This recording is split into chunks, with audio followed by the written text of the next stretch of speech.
Good morning, everybody. It's wonderful to feel welcomed into your homes and into the places where you live and where you sit,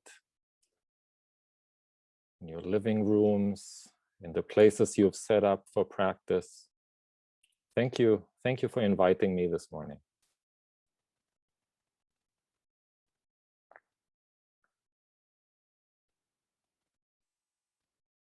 So what I would like to talk about today, what is up for me is sort of the recognition of the intimacy that has actually come up because of, or in spite of, or in the middle of these 18 months of pandemic. It's beautiful, surprising. Yesterday, I used to be on, I was on sabbatical a few semesters back in Santa Barbara, so I had a chance to sit with the Santa Barbara Zen group out there. And they also have an sort of an evening sit where they also created a space, a circle for checking in and for really honest, direct, intimate conversations in a way that they hadn't experienced before to that degree. And I was reminded when they mentioned that with Oxbow Zen here in Northampton, Massachusetts, where I live, we also, we sit together on Sunday morning, and then afterwards we have brunch together on Zoom, and have an opportunity for people to check in and just go around. And it's been, in my experience, again, a powerful, intimate space for really showing up with whatever is up for us in that moment. And I've been wondering and marveling, what is it that somehow allows for that to happen? In the midst of technologies and situations that could at the same time feel very distancing and isolating. And yet something is happening, something is blooming, very peculiar.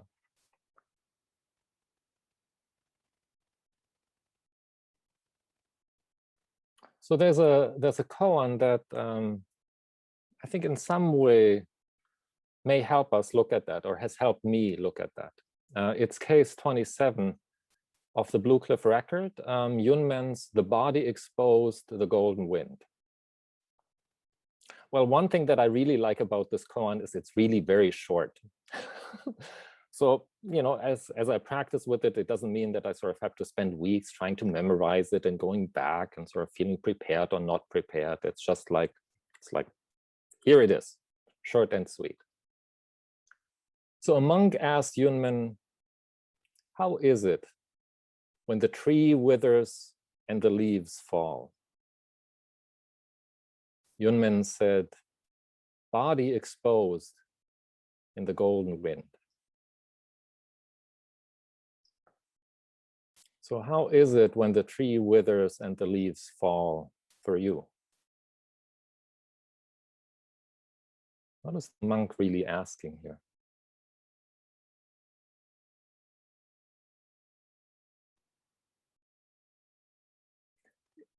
It's not a casual question, I think, that the monk is asking.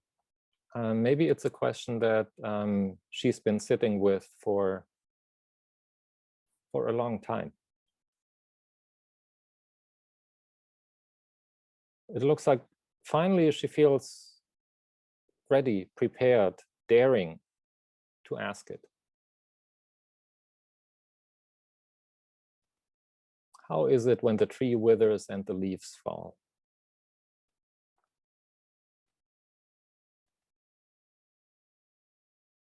And I also wonder, in that showing up with the question, what are sort of the hopes and expectations behind that? Maybe asking the teacher means, "Oh, teacher, tell me how it is for you." in the hope that I can sort of do that for myself as well, and then I'll be fine. Right? Tell me your solution.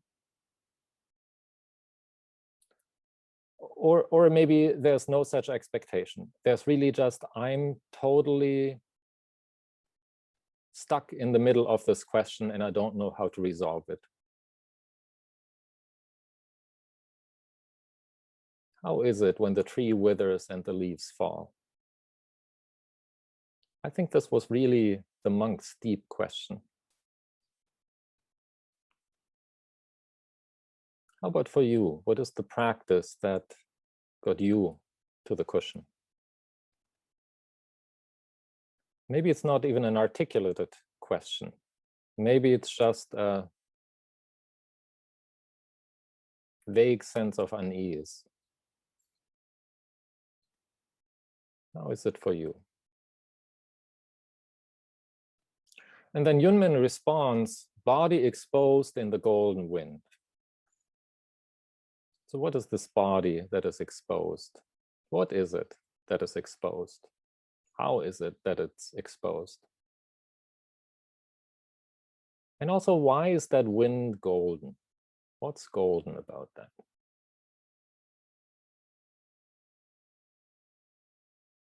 So when the tree withers and the leaves fall, what comes up in my mind are images of fall, are images of the end of life, are images of old age, sickness, and death.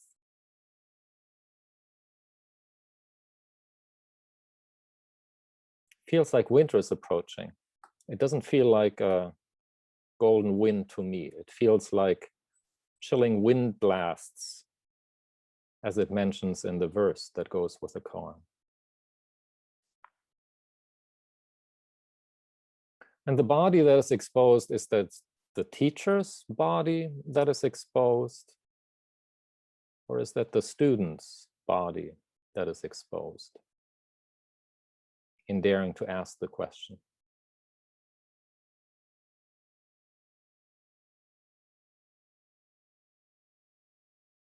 Perhaps this body exposed is actually an acknowledgement by the teacher that the student has taken an important step to be clear deep in themselves about their concern, about the question that's in their heart. And to take that seriously, and to value that and not dismiss that.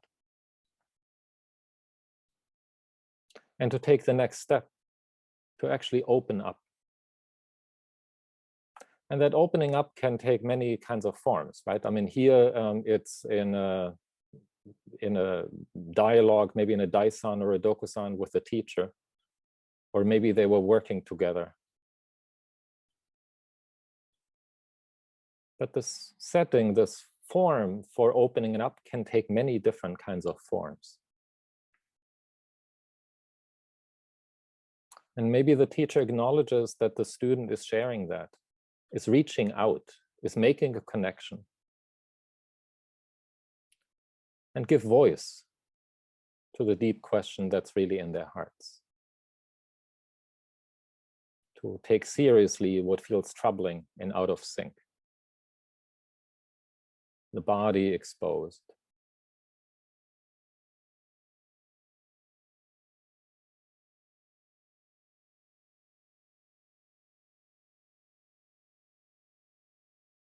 The verse that goes with the koan goes as follows. Since the question has the source, the answer too is in the same place. 3 phrases should be distinguished. An arrow point flies far into the void. Over the great plains, chilling wind blasts, howling, wailing. In the eternal sky, intermittent, misty rains. Have you seen the traveler sitting so long at Shaolin who has not returned? Tranquil, up on Bear Ears Mountain, a single gathering.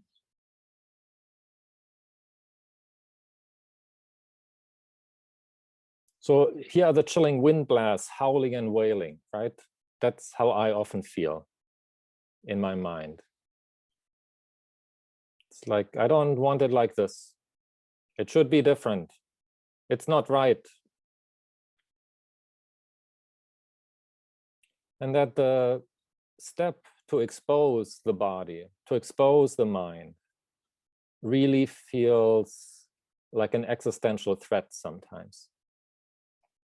I remember when I started sitting at the Village Zendo, I noticed that I had preferences about what teachers to see and not to see.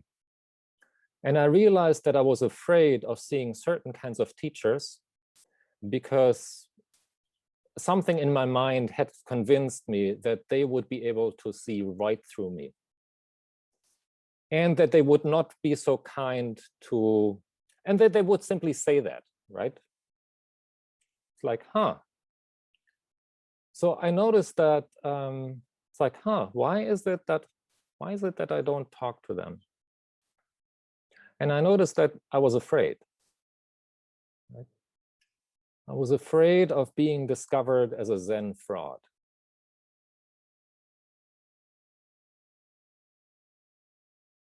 You know? Body exposed.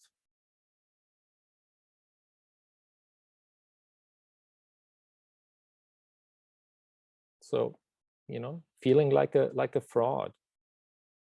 And then in the interview, sort of, you know, pasting it over with what I think, you know, the true student should look like. And I'm sure the teachers saw right through that as well, right?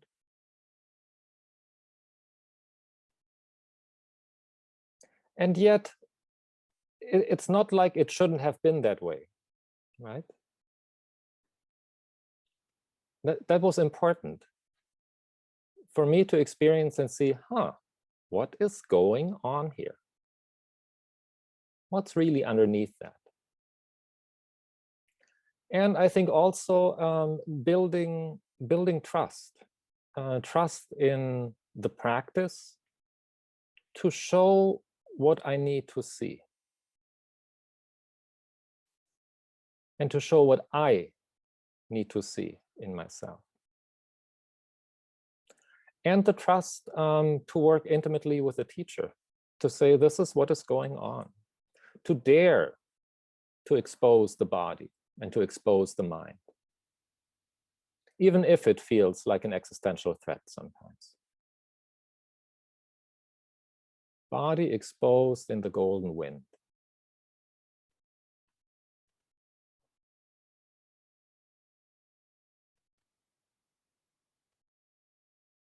So how about that golden wind?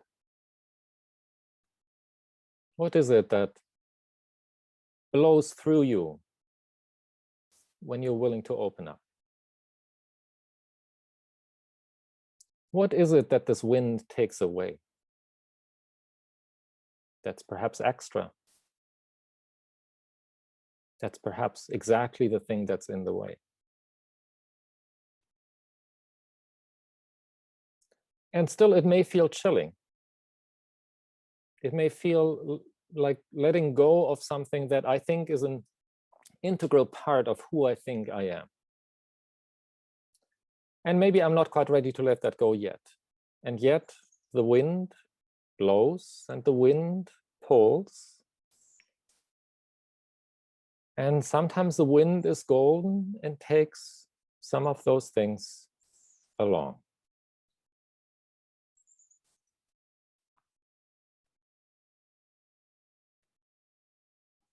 So coming back to sort of these intimate community circles, on Zoom, no less. Is it the form? Is it that Zoom really has a particular special way of making people really feel intimate and open up? I think as some of you, many of you may know, I teach mathematics and mathematics education at a university. So I've been teaching on Zoom for for the last 18 months, more or less. So, and I can tell you that it's not the technology that does it, right? There can also be students who have their camera off and who are maybe at work and who are not engaged and who are not even present for that. So it's not the medium.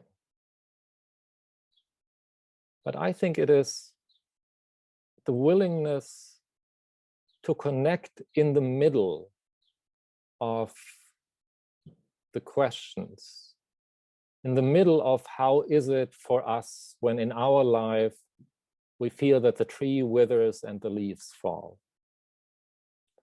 And to be willing to see that for ourselves and to be willing to show up and share that.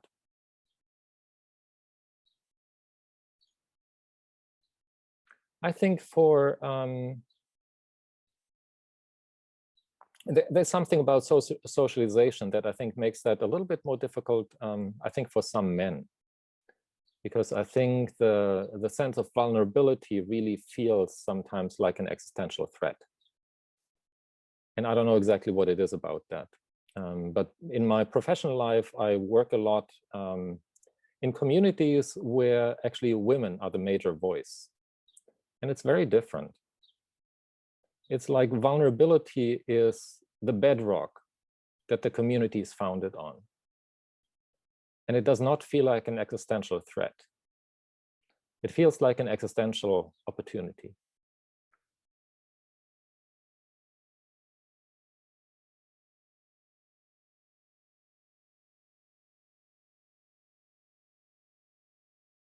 So I think as we sort of open up and sort of shift back into being partly online, being partly in person, in whatever shape or form that takes in your life, I would encourage you to continue to show up, to continue to value the deep questions that you notice in your heart,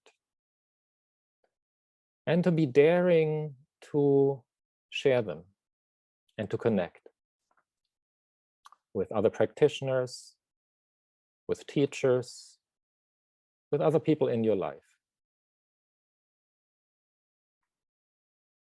I think the body exposed in the golden wind